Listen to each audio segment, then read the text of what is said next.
Hello, World of Tank Blitzers! It's a Littlefinger back today with a full tank review on the Chimera.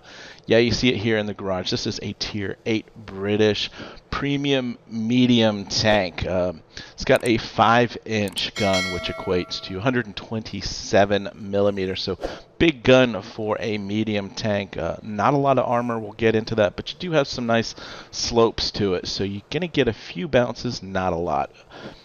The reason for the review right now, this back in stores, 10,000 gold. I believe last time it might have been 15,000. So obviously the prices come down. You get the camo 9 equipment slots and 10 5x boosters. If you're on the fence about this tank right now, I would certainly wait, and it'll be back in stores. Probably my guess would be around the 8,500 gold mark next time. Just real quick with my setup: repair kit, multi-purpose, and adrenaline. You've got a few extra reticle calibration and reactive armor on the British tanks here. So I'm not that familiar with these. I'm not used to running these, so I'm sticking with my standard layout for now, and it seems to be working. Provisions running pudding and tea, improved fuel, and black tea. And again, you've got additional choices here of sandbag armor if you find yourself dying too quickly in these battles. Because it is a medium tank, maybe you might want to consider adding some additional hit points. As far as ammunition, 20, 14, and 6, making sure that we're buying our APCR with credits and not gold. And that's another thing I do like about this tank. Much prefer having APCR as my premium versus heat. Okay, now into equipment. And this is obviously where, it obviously depends a lot on your playstyle, your setup, your likings, but this is what I'm running at the moment. A gun rammer, defense system, improved optics, supercharge, improved assembly, engine accelerator, vertical stabilizer, toolbox, and consumable delivery system. And typically the most controversial ones are going to be your enhanced gun lane drive, which obviously you have to be stopped for your EGLD to work. So that's a downside. As far as a medium, maybe a lot of times you might be shooting on the move, your tank's close to another tank, and the EGLD is doing nothing for you. Supercharge is at least giving you 30% increase into your shell velocity, does help out with sniping, and yeah, I realize that supercharge is often thought of as being used for a sniping tank. Vertical stabilizer, again, only works when the tank is moving, right? So that's going to help with your aim time on the move. Refined gun is reducing your dispersion overall. So again, with a medium tank on the move, this is why I'm running the vertical stabilizer and supercharge. Alright guys, here is blitzstars.com. Really not a lot to compare to the Chimera. The closest thing I could think of was the T-34-3, which has a 122 millimeter gun doing that big 400 alpha, whereas Chimera's even higher at 440.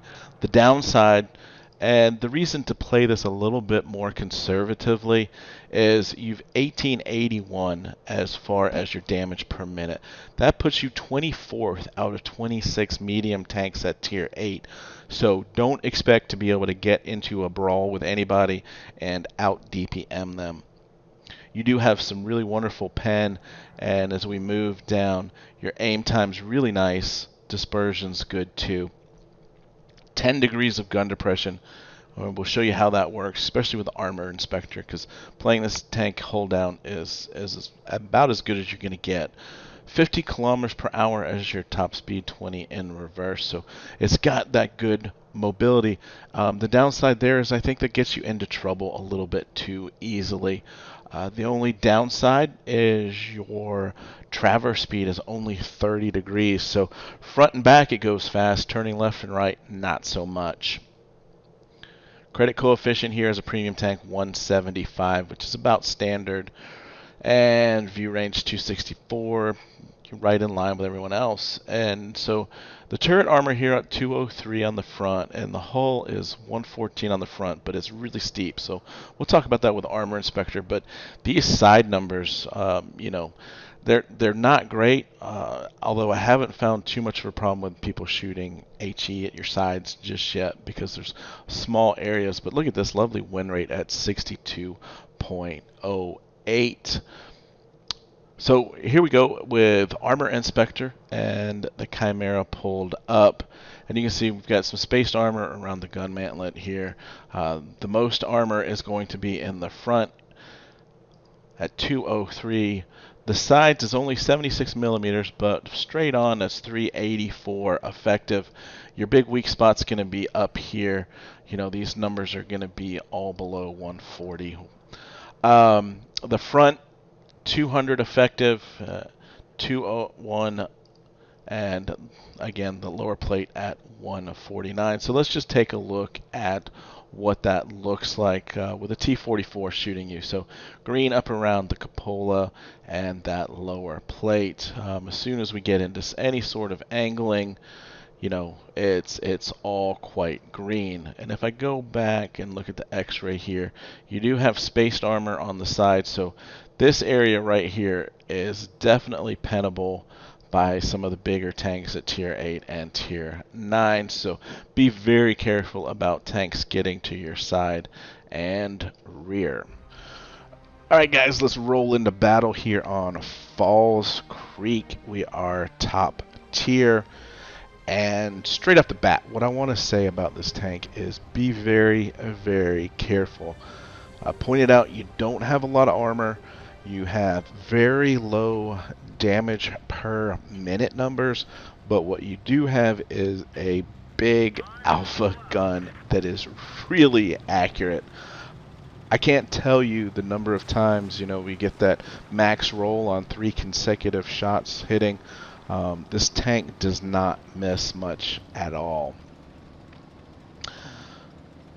So we're going to pull up to A, and we've spotted the LTTB, and now we're just going to be cautious and wait. I am not pulling forward. There could be 2, 3, 4 other tanks around the corner here, and I don't want to get ambushed. So as I'm looking at the mini-map, we've got 4 tanks now pushed up. So I'm feeling a little bit more confident that the majority of their team is over at C. And sure enough, there's the LTTB. We're going to switch over. We've got the SU-130 HE. And look at this. This tank sets so many fires. And I've primarily been playing it in uprising mode, but just noticed a lot of fires. Now, here is a big mistake on my part. I know that SU-130 is still over there, but I've just pulled out too far and take a big shot from him. And my theory, kind of with this game, to kind of the road to the Unicum is the Unicum doesn't make any mistakes, right? If you're close to Unicum, you can get away with 1 mistake in a game. But once you make 2 or 3 mistakes in a game, you're just not going to have the damage that you want or expect out of yourself, really. So as you're, replaying your own games or playing through live, just think how many times you just make a boneheaded mistake, like pulling out in front of that 130. There we go. Max roll 550. So it's just a wonderfully big number. You can see we're up to 1,600 damage already on 3 shots. The RHM is crossing over. I know he's going to be in this gap any second. So we're going to load HE. We're going to pre-aim, and we're going to shoot and hit him as a moving target. I did not aim with him. I pre-aimed a spot and waited just before he got in there and took my shot on him. Now, I'm not sure why he is pushing on an AFK smasher. I obviously farming damage, but you've just bailed on your teammates to go farm some damage.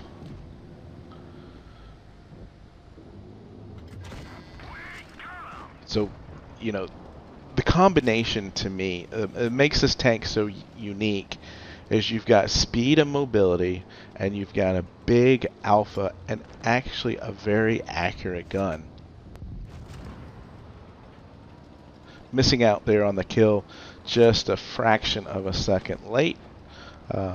But Karma's going to get back at us here and be in our favor on the next shot as we ammo rack the T44-100. One tank left. I can tell just by looking at the top right that it's the SU. And went ahead and reloaded HE. But I see that he is down at about 410, so that's within kind of my 440. Should be able to get a nice regular AP round in there, and even if I get slightly low roll below 440, I should have still killed him, which of course we do. We do 4383 damage. It's a level 2, 102,000 credits on that game. You can see we took 2 shots, one of them did not pen, and this tank just dishes out damage, but it's tough to ace. Alright, moving on to Yukon, and I'm platooned up here with Crumpets and T, fellow Momrad from back in the day. How many of you guys remember my intro for Mom with the flying butterfly and the TNT and the destruction town? Oh my god. I was really happy that that he asked to platoon some games last night. We had a nice little run. And certainly fun to catch up with old Momrads. Yukon is still, I don't know about you guys, I'm still not 100% comfortable on this map. And maybe that's a good thing. You know, I don't think anything's like fully settled as far as everyone goes hill on Middleburg or something, you know. So try to pull up close to the middle of the map and get some early spotting and damage in there. But that just goes to show you the difference between the Chimera gun hitting on accuracy and the T49 not even being anywhere close to hitting me. And it's at this point I realized, you know what, I haven't seen any of their heavies. They've got to be pushing around through town, so I don't want to get caught on the side, so gonna push on down lower to get into safety. So just one of those map awareness, guys. You know the heavies are coming. The heavies are out there. They haven't been spotted. You know, don't let them catch you unaware, so to speak. And part of the other thing is I wanted to catch up to Crumpets and T here and just help him out in this position. He's got 4 tanks over there. If they rolled on him pretty quickly, it would not be good. We're just trying to stay safe from those heavies pushing. We're coming at them from a lot of different directions there. Really was trying to ram that Dracula. But the fact that he's shooting me behind, I really don't need to worry about him. Just need to clear these other tanks and get back over the hill here. The butt of a T49 is a nice juicy HE target. And now I'm just going to hide from him using the Stura meal. There we go. Get our first kill. Just over 2k in damage already. And again, like I said, 10 degrees of gun depression really works nicely. Not so much if you don't aim real well on a turning KV4. Tiger 2, well, we know he's got some good armor. Not sure why that didn't pen the side of him. But it's, you know, we've got a 3 tank advantage here, so I'm just going to rush in on the Tiger. And again, you know, the track eats that one up. You're going to get a couple lucky bounces per game, but just don't rely on it. And this is where you can use your medium speed. You know, I don't mind taking a shot here. But we're just going to tie this guy up. He's going to try to turn, and he's trying to face me, and he's getting shot by everyone else coming. He's showing his side of his turret to them. So, you know, we just kind of used our speed to ruin his game, so to speak. But again, here, 3K damage, you know, it doesn't take much when you're doing almost 440, 500 a shot. A level 3 mastery, 79,000, just shy of 1,000 experience points. Alright, so final game here on mines as bottom tier. Yes, we got some tier 9s in this one. Should be a good map for us with our 10 degrees of gun depression. But don't get too confident in that turret armor. You are going to get penned on there, especially from these tier 9s. But what I do like, you know, obviously with a medium tank with good forwards and backward speed, the peekaboom plays really well on a map like this. T92 does a great job getting up high. And we're going to get one quick shot into the T54 there. So that with a couple shots from the T92, and he's kind of in jeopardy. And so this becomes your traditional slugfest up here. Who's making the mistake? Who's getting shot? But to the tank, it obviously makes good money. It has a very accurate gun. It does a lot of damage. It's a very unique play style. A lot of people might not be comfortable, you know, with this play style because you've got a nice fast tank, and to some degree you can't really use it like a fast brawling medium tank. As I mentioned, in case you skipped over it, it has near the worst damage per minute of all tier 8 medium tanks. I think it's 26 out of 28. So is it worth 10,000 gold? You know, it's a pretty steep price for the tank. It does not fit everyone's playstyle. I will admit that very readily. I'm really enjoying it. I do prefer the medium tank speed, and I don't mind this longer gun reload. It makes you certainly makes you more aware of what's going on around you, and knowing when you can peek and when you can't peek. So we're just waiting here for this VK to, you know, make a mistake, and I think he's at this point he's just given up. He's like, I'm just going to try to get me a kill.